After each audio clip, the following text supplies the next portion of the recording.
여러분들은 아마도 한 번쯤은 봤을 것입니다. 병마용이라고 진시황제가 자기의 무덤 옆에 실제 군사의 모습 그대로 땅속에 묻었던 것을. 그 규모는 정말 어마어마합니다. 더욱 대단한 것은 이 엄청난 군사들의 모습이 단 하나도 같은 것이 없으며 무기 또한 장착한 상태 그대로이고 전투 진영도 갖춘 상태였다는 겁니다. 나무로 된 무기 등은 수천 년이 지나며 썩어 없어졌지만 그 손모양과 자세는 그대로인 거죠. 실제로 위압감이 들지 않는다면 거짓말일 것입니다. 옆길로 샜네요. 이건 추후 재미난 이야기로 다시 자세히 들려드리도록 하겠습니다. 하여간에 이 진시황제는 그야말로 통일 후 자기의 호칭부터 재미있습니다. 진시황의 본명은 영정. 그가 통일한 나라는 진, 친. 진은 나라 이름, 신은 처음이라는 뜻입니다. 여기에 그는 전설 속 중국의 신이라 여기는 삼황, 오제에서 한 글자씩을 따옵니다. 황, 제디. 그리고 스스로를 황제라 칭합니다. 이전의 모든 왕들과 자신을 구분하기 위한 선언이었죠. 때는 중국 역사지만 우리도 모두 알고 있는 춘추 전국 시대, 왜 춘추이고 왜 전국인지는 궁금하면 댓글 남겨주세요. 위의 내용들을 자세히 다루려면 아마도 제 생애 안에 다 다루지 못할 것입니다. 그야말로 역사는 재미있는 이야기 보따리이지 점사는 기삼, 근본, 골아픈 역사학자들 그들만의 리그는 절대 아니라고 저는 강력히 주장하고 싶네요. 이 춘추 전국 시대가 우린 학교 다닐 때 너무나도 지겨운 시대 중 하나가 아닐까 기억나네요.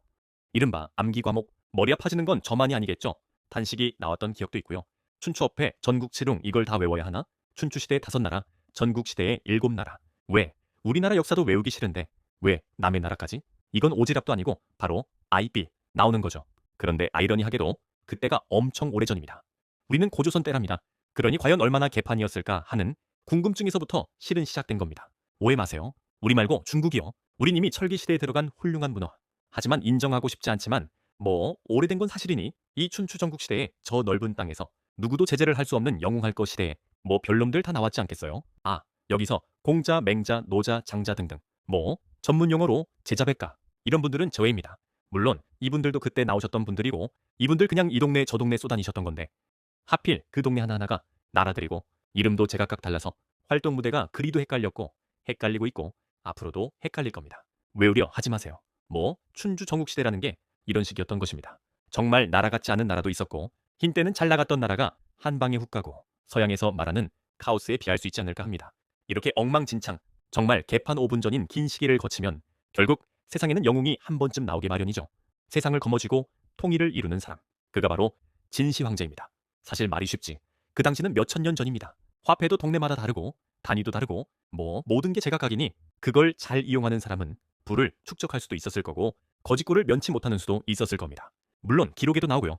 우린 아직 남북으로 갈라져 있지만 그 넓은 땅에서 통일을 이뤄낸 진시황제는 그 개인적인 성품이나 기타 여러 방면에서의 기록으로 봤을 때 좋지 않은 면이 훨씬 많지만 참 대단한 사람이라고 생각되기도 합니다.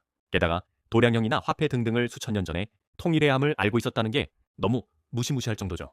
지금 현대에도 우리가 시계나 모든 도량형은 일정하게 되도록 최첨단 과학 자재를 통해 정해놨잖아요. 그런데 수천 년 전에 이런 일이 있었다는 건 정말 믿기지 않습니다. 제가 오늘 이 이야기를 하는 이유는 앞으로 저의 이야기 전개의 밑바탕이 되기 때문입니다. 유방과 한구 이야기는 이미 시작했으니 차근차근 이야기 보따리를 풀어보겠습니다. 역사는 재미있는 이야기이지 대학 가기 위해서 달달 외우는 학문이 아니며 파면 팔수록 재미에 그 의문도 더 생각나게 할 것입니다. 진시황제 때에는 옷감은 지위 있는 사람과 없는 사람의 차이는? 저는 개인적으로 그 당시 술과 술잔이 어떻게 생겼을지 너무 궁금합니다. 또한 영화 패왕별이에서 정말 한구와 희의 사랑과 그 이별이 로맨틱했을까? 어떤 식으로 로맨틱? 과연 진짜 기록은 어디까지가 진실이고 어디가 왜곡인지도 궁금하고요. 타임머신을 타고 가서 보고 싶은 바람이죠. 이제 그럴 나이는 지났는데 말이죠. 이야기 중심으로 갈 생각이어서 일단은 칼을 빼든 김에 첫 번째 진시황제, 유방과 한구의 사연 중에 재미있는 부분부터 다뤄보겠습니다.